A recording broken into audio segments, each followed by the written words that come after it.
Friends, आज का session आप लोगों के लिए बहुत ही इंपॉर्टेंट है क्योंकि आज हम पढ़ाने जा रहे हैं एनफ और टू के यूज के बारे में। इस दो एडवर्ब को आप अच्छे से समझें, एनफ एंड टू।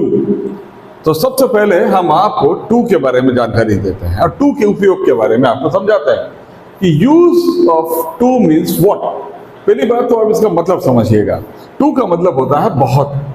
जब हम बहुत के बारे में बात करते हैं तो हमारे पास ऑलरेडी दो वर्ड हैं, वेरी, सो, क्वाइट, तीन वर्ड्स हैं, हम लोग लगा सकते हैं। और जब भी टू का यूज करें तो ये उनको रिप्लेस ही करेगा, इसको वेरी को, सो को और टू को। लेकिन इसका मतलब जो है ना थोड़ा सा निगेटिव हो जाता है। निगेटिव का मतलब ये होता है कि इसका मतलब होगा कैन नॉट। हम लोगों ने पढ़ा है कांट, कोई काम हम नहीं कर सकते। जैसा अगर मैं कहूं कि बॉक्स बहुत ज्यादा हैवी है, इसका मतलब है कि मैं उठा नहीं सकता। Is it clear? तो यहाँ टू का मतलब वो काम को मैं नहीं कर सकता। तो देखिए, मैं आपको एक सेंटेंस बताता हूं, अपन इसको जोड़ेंगे। जैसे कि अगर मैं कहूं कि ही इज वेरी पुअर, वो बहुत गरीब है। He can not buy a book. वो इतना गरीब है कि वो एक किताब भी नहीं खरीद सकता। वो बहुत गरीब है, वो एक किताब भी नहीं खरीद सकता। अब ध्यान दें, अब मुझे कहना है, मुझे टू का यूज करना है, तो वेरी को हटा के मैंने क्या लगाया? Too. He is too poor to buy a book. अब देखिए, he is too poor to buy a book, इसके अंदर कैन का साउंड, कैन नॉट का साउंड आ रहा है कि अगर मैं कहूं कि वो बहुत गरीब है, वो एक किताब भी नहीं खरीद सकता। He is too poor to buy a book. Is it clear? अगर हम दूसरा सेंटेंस बताते हैं, अगर मुझे बोलना है कि यू आर वेरी यंग, अभी तुम बहुत छोटे हो बेटा, तुम नहीं समझ पाओगे। You can not understand it. ये बात हमेशा से ध्यान रखिएगा कि जब आप कैन नॉट लिखते हैं तो पास लिखना पड़ेगा। आर नॉट, एम नॉट लिखेंगे तो उसमें स्पेस आएगा, लेकिन कैन और नॉट में कभी स्पेस नहीं आता। अगर मैं कहूं कि you can not understand it, तुम इसको नहीं समझ सकते, देखिए कितना आसानी से हम बना देंगे कि you are too young, you are too young to understand it. अभी तुम बहुत छोटे हो, तुम समझ नहीं पाओगे उसको। Is it clear?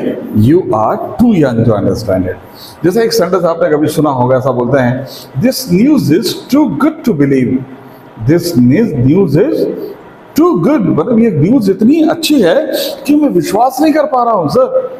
To believe. Is it clear? तो this news is too good to believe. तो we have to just understand this one. ये किसका यूज था? टू का। और इसमें किसका मीनिंग आ रहा है? कैन नॉट का। अब इसी तरीके से हम यहां पर एक यूज करते हैं, यूज ऑफ इनफ।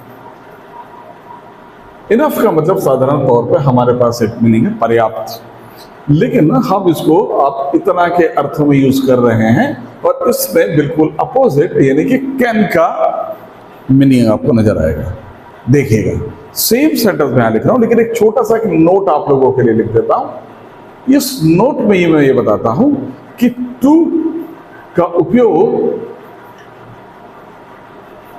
एडजेक्टिव के पहले होता है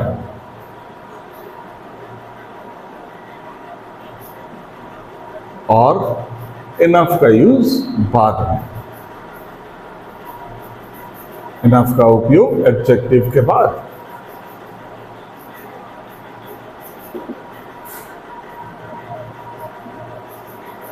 ये बात आप हमेशा याद रखें कि टू का यूज हमेशा एडजेक्टिव के पहले, जैसा अभी हमने यहाँ पुअर एडजेक्टिव था उसके पहले यहाँ पर टू का यूज किया।